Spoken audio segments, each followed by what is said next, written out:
अजीब दास्तां है ये। रेडियो पर गाना बज रहा था। रात का 9 बज चुका था और बाहर बहुत ज़ोर ज़ोर की बारिश हो रही थी।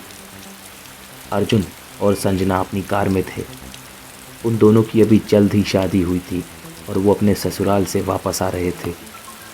संजना अपनी सास से बहुत गुस्सा थी क्योंकि उनकी किसी छोटी सी बात पे कुछ नोक-झोंक हुई थी और इसकी वजह से अर्जुन और संजना में भी थोड़ी दरार आ गई थी। ऐसा लग रहा था जैसे सोवियत यूनियन का कोई कोल्ड वॉर चल रहा हो। कोई कुछ नहीं बोल रहा था।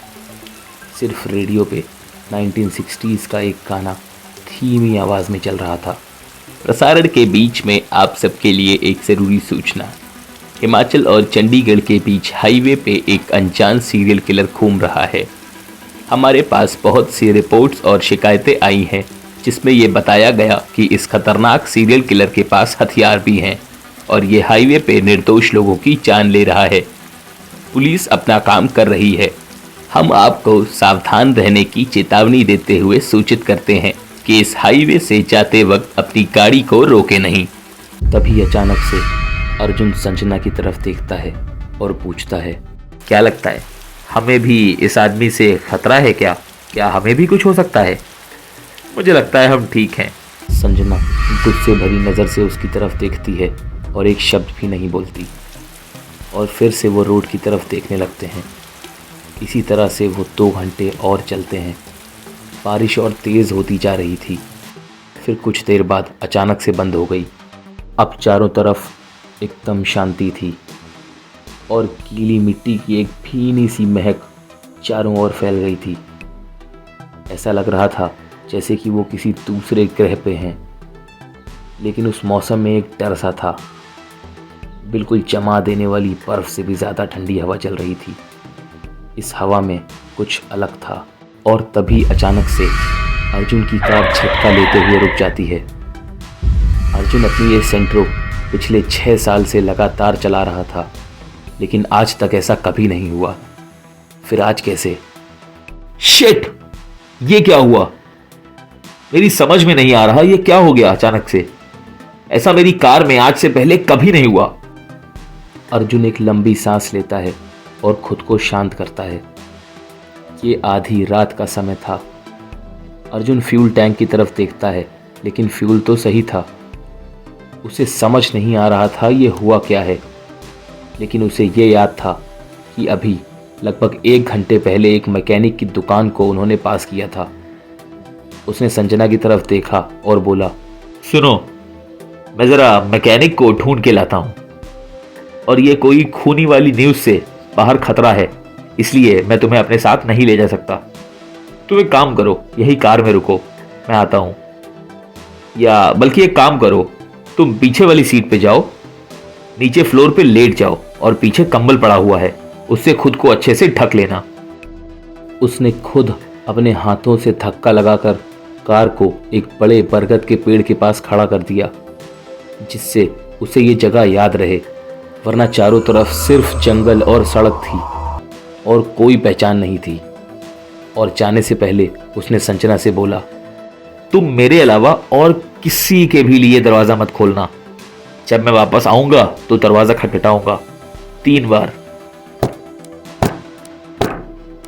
सिर्फ और सिर्फ तभी तुम दरवाज़ा खोलना जब मैं 3 बार नॉक करूं। इसके अलावा गलती से भी नहीं। सिर्फ 3 नॉक्स के बाद, ठीक है? संजना परेशान हो रही थी। उसने कहा, क्या तुम्हें जाना ज़रूरी है? क्या हम सुबह तक यहाँ इंतज़ार नहीं कर सकते? इससे पहले वो अपनी बात खत्म करती, अर्जुन जा चुका था। संजना पीछे सीट के नीचे छुप जाती है और अपने ऊपर से कंबल ढक लेती है। अब वो चुपचाप इंतज़ार कर रही थी। आधा घंटा बीत गया, फिर 1 घंटा। आखिर अर्जुन को इतनी देर कहाँ हो गई? 2 घंटे निकल गए और अब संजना को उसकी चिंता होने लगी। देखते देखते 4 घंटे हो गए, लेकिन अर्जुन का अभी तक कुछ अता पता नहीं था। तभी अचानक से कुछ सुनाई दिया, जिसका वो इतनी देर से इंतजार कर रही थी। पहली दस्तक, दूसरी दस्तक, तीसरी दस्तक। संजना एकदम से खुश हो गई। उसने थोड़ी चैन की सांस ली और उठ के दरवाजे की तरफ बढ़ी, और तभी वो डर से फिर से सहम गई। ये क्या था? चौथी दस्तक, पांचवी, छठी दस्तक। वो चुपके से वापस कंबल में छुप गई, लेकिन ये दस्तक उसकी कार की खिड़की पे लगातार हो रही थी। अब डर की वजह से सारी रात उसने पलक तक नहीं झपकाई। ये चल क्या रहा था? क्या ये कोई जानवर था या वो खूनी सीरियल किलर जिसकी खबर रेडियो पर आई थी? लेकिन अर्जुन कहाँ है? कुछ समझ में नहीं आ रहा था। उसके सारे डर का जवाब उसे तब मिला जब उसने पुलिस के सायरन की आवाज़ सुनी। पुलिस की एक गाड़ी उसकी गाड़ी के ठीक बगल में आके रुकी। एक पुलिस वाला उतरा और उसने संजना की कार का दरवाज़ा झटके से खोला और बोला, मैडम आप हमारे साथ आइए। उसने उसको ऊपर उठा के और उसे अपनी कार तक चलने को कहा, और उसने बोला, मैडम चाहे कुछ भी हो जाए आप पीछे पलट के मत देखना। संजना डर से कांप रही थी और बिना उसकी बात माने वो पीछे घूम गई। उसने जो देखा उसे देखकर संजना की चीख निकल गई।